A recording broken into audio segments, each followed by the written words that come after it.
All right, what are we gonna do? We're gonna destroy them! Welcome back to another episode of Business Blaze. In this one, Google Plus. What went wrong?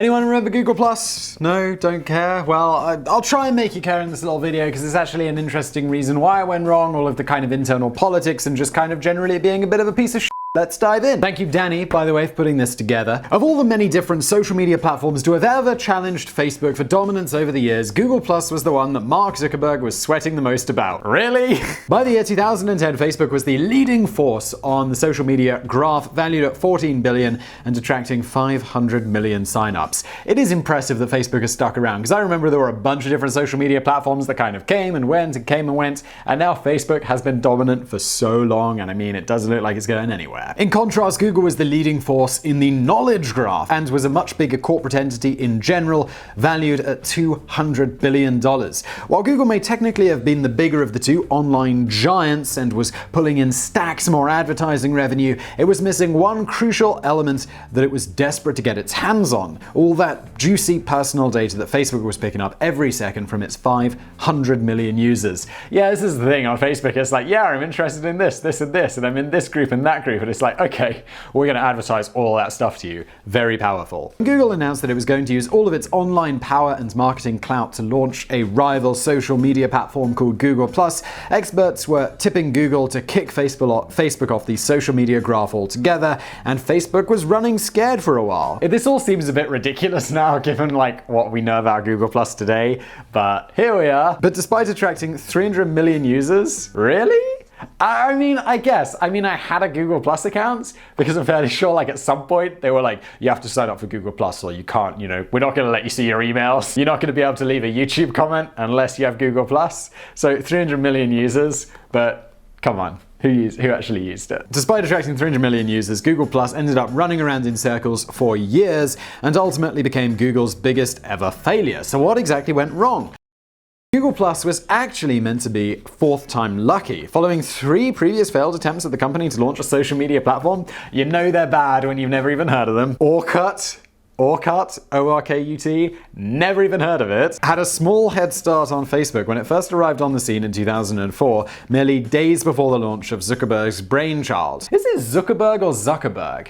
It was pretty successful in India and Brazil, but was ultimately crushed when Facebook took off into the stratosphere. I can't believe this ever existed. Google Friend Connect, brilliant name in Google, was a short-lived and largely forgotten follow-up in 2008, while Google Buzz, better name, still never heard of it, made a brief dramatic splash in 2010, but it was quickly pulled amid privacy concerns and controversy over weak security.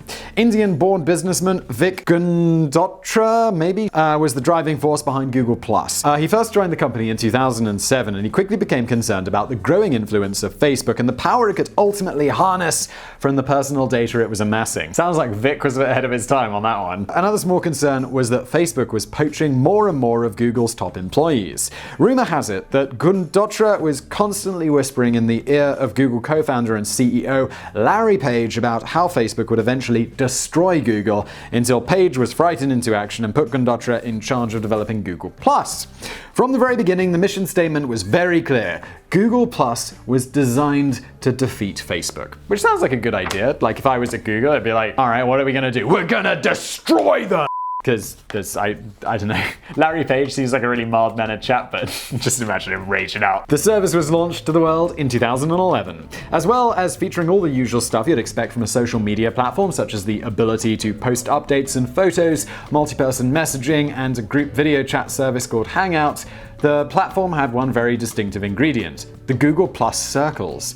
I remember Circles. These were like, Danny's probably going to get into it, but it was, what I remember, it was kind of annoying because people could add you to them without permission. I think you can do that on now Facebook. Like people add me to groups, or I'm in groups, and I'm like, pretty sure I never joined that. Instead of lumping everyone together under the label of friends, yeah, like the number of friends I have on Facebook who aren't actually my friends, it's like, yeah, mild acquaintances from like 15 years ago. People I don't remember. People I actively dislike because of their political opinions. Google Plus gave you the freedom to create multiple circles to define different breeds of relationships. Friends, people I don't remember from 15 years ago. People I dislike because of their political opinions. Can they see when they be put into your circle? It's like, I don't like your politics. politics, or like, seems like a bit of a knobhead. Weird online stalkers. So for example, you could have a circle for family, work colleagues, customers, loyal friends, or people I met at a really cool party in 1992. Yeah, those are my don't remember these people group. The cool idea was that you could quickly and easily share specific content to people in specific circles. So only your customers might be able to see your marketing posts, only your colleagues could see your work-related posts,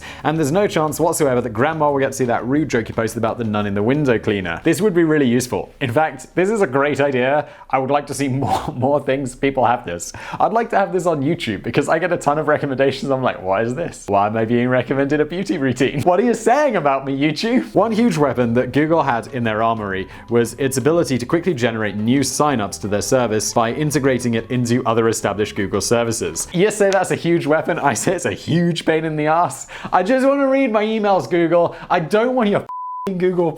Although perhaps integrate is too generous of a word for a slightly devious tactic. What they actually did was make it a requirement to open a Google+ account in order to carry on using existing services. So for example, you were suddenly no longer able to leave a comment on a YouTube video unless you had a Google+ account. I remember this. This was really before I was a YouTuber, so it wasn't such a big thing for me because I never commented on videos. I just watched stuff. I was like a bit of a YouTube lurker. Now I spend my life commenting on YouTube videos.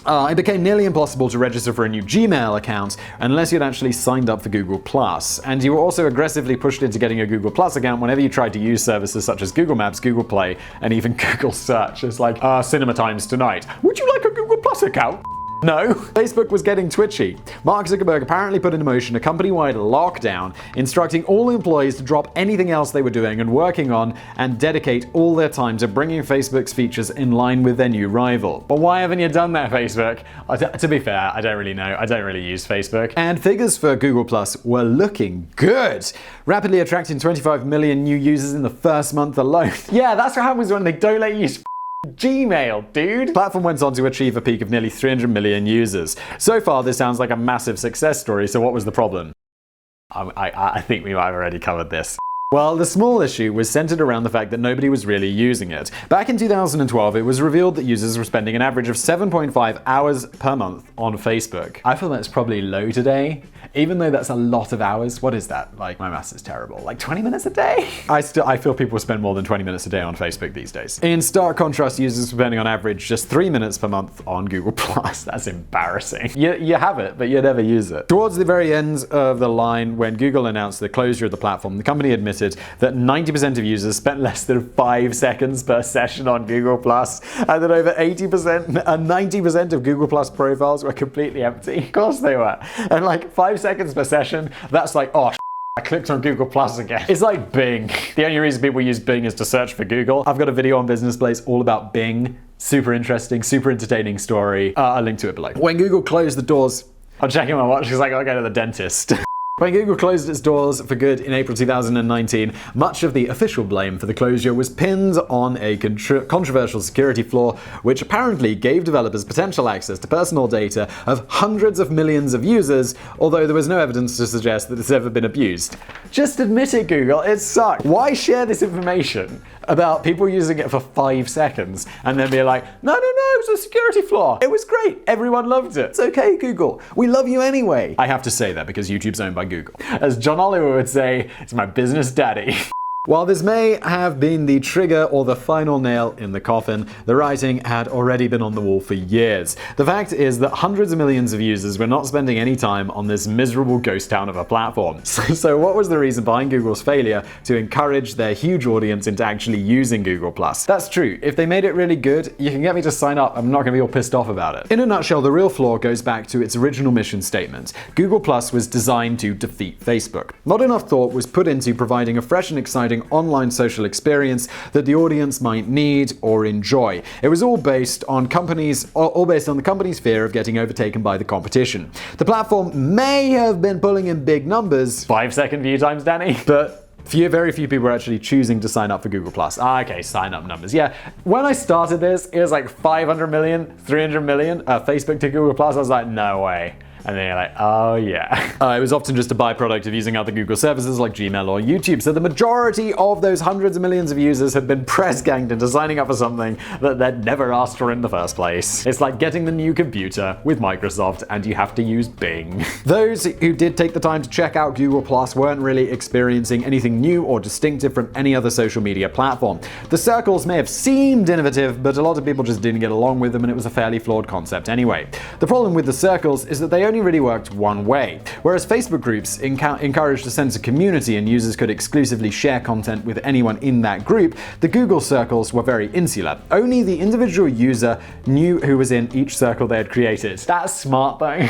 Because it'd be like people I don't like because of their political views. They're not gonna like that. And there was no way for members of each circle to share that content with everyone else, so there was no social community involved at all. Yeah, it just seems like that's really limiting it rather than, it's pushing against something going viral and reaching more people rather than the generally accepted thing or like the better way of growing a social media site of like, hey, let's encourage this to be shared as many times as possible because that gets more people to use the platform, for longer than 5 seconds. This was just one example of how Google didn't really seem to get social. Here's another. The platform introduced a photo live stream so that partygoers could upload photos which could then be viewed in real time by everyone else at the same party. I know it's always fun to take a look at party pictures the next day or even later the same night if you haven't fallen asleep with a kebab in your hands. Too often, Danny. You're on the nose. I mean, not recently. But like back in my student days. Oh no, I spent £5 on a kebab and I didn't even eat it. I'm a terrible person. But how many people would want to spend their evening looking at a live stream of a party which is actually still going on around them in real life? Ooh. He says it wasn't a very popular feature. I think maybe this feature is ahead of its time because people will be at a party and they will be taking Instagram pictures, but they'll also be looking at Instagram pictures. This is the world we live in. Maybe this one was a little bit ahead of its time. Or not. I don't know. I barely use Instagram. Follow me on Instagram at Simon Whistler. Some of the design flaws can possibly be traced back to internal office politics at Google headquarters. Vic Gundotra... Sorry, Vic. Vic Gundotra left Google in 2014 and effectively abandoned his own project. Later, former Google employee and designer Morgan Knudsen, when someone's got a name Knudsen, do you pronounce the silent K? Knudsen spilled the beans on a divided and dysfunctional company in a brutal series of tweets that spanned 7 days. Oh, the tweets aren't here. I gotta look this up. Now that Google Plus has been shuttered, I should air my dirty laundry on how awful the project and executive team were. I'm still pissed about the bait and switch they built on me, telling me I'll be working on Chrome and then putting me on this godforsaken piece of day one. If your team, say on Gmail or Android, was to integrate Google Plus's features, then your team would be awarded with a 1.5 to 3 times multiplier on top of your yearly bonus. Your bonus was already something like 15% of your salary. You read that correctly. A ton of money to ruin the product you were building with bloated garbage that no one wanted. No one really liked this. People drank the Kool-Aid though, mostly because it was green and made of paper. Okay, so Morgan's saying exactly what was going on. Former Google employee.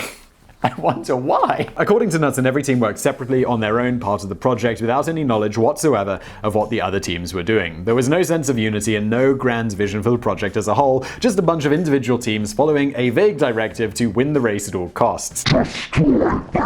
Ultimately, the problem with Google Plus seems to be that it was founded on building blocks of fear and panic. It was a platform built for a company who didn't want to lose, rather than a platform designed for an audience to enjoy. So, have Google given up on social media for good? I kind of hope so. Not completely. Just a few months after the closure of Google Plus was confirmed, the company announced the soft launch of Shoelace, currently only available in NYC as part of an invite-only testing phase. Wow, this is small. The new one city invite only? We've got 4 users, guys! How innovative! I like it! I guess 4 users who are engaged will be better than 300 million users who are actively angry about being involved with Google Plus. The new app appears to be much more modest in ambitions than its predecessor, focusing almost entirely on connecting users to hyper-local events and hand-picked activities based on their interests. So instead of making a dramatic attempt to conquer Google's rivals in one fell swoop, Shoelace seems to be adopting a sensibly low-key approach, one small step at a time. Seems very sensible. It'll be interesting to see if the leading giants of knowledge ever do manage to get their heads around social. The one I have to say, like Google reviews and on Google Maps, That's the kind of social thing, like the social stuff going on there. It's incredibly useful. I really enjoy it. And reading the reviews, people make an effort, and the good ones do rise to the top, and they're entertaining, and they also tie in, like if you're abroad, with Google's amazing translate stuff. Okay, bonus facts. One of the very first people to sign up for a Google Plus account was none other than Facebook founder Mark Zuckerberg. You always got to check out the competition. Mark knows that. Mark's smart. In a slightly embarrassing turn of events for Google, Zuckerberg ended up getting far more followers on the platform than Google's own CEO Larry Page. Oh, Larry. However, even Zuckerberg was far behind Lady Gaga, who held the record for the most popular Google Plus account with over 8.7 million followers. Now that matters today. It'd be really disappointing if you build up like 8.7 million followers. I'm the queen of Google Plus. And they're like, yeah, but you know, no one uses this. Google Plus cost a total, next bonus fact. Google Plus cost a total of $585 million to build, with over 500 employees dedicated to working on what turned out to be Google's biggest ever failure. The platform did have some success stories and historic moments though. President Obama once hosted a Google Plus hangout, as did NASA astronauts aboard the International Space Station. That's cool. And in fact, Hangouts still exists. I mean, I used it the other day. Is it still called Hangouts, or it's called I think it's called Hangouts, not Google Plus Hangouts, but just Google Hangout. It's great. It's a great way to chat online. I think it's a bit more reliable than Skype. This was what went wrong with Google Plus. A lot. They're trying again. They tried before. Let's see how it goes. This has been Business Blaze. If you've got a suggestion for this channel, let me know in the comments below. While you're down there, smash that like button, subscribe, hit the notification bell. I think we do videos 3 times a week. I'm not really sure. It depends on how I make these. I'm about to go to the dentist to have my mouth looked at, so maybe there'll be a hiatus. There probably won't be. Subscribe. All of that stuff. See you next time. Oh no, I spent £5 on a kebab and I didn't even eat it.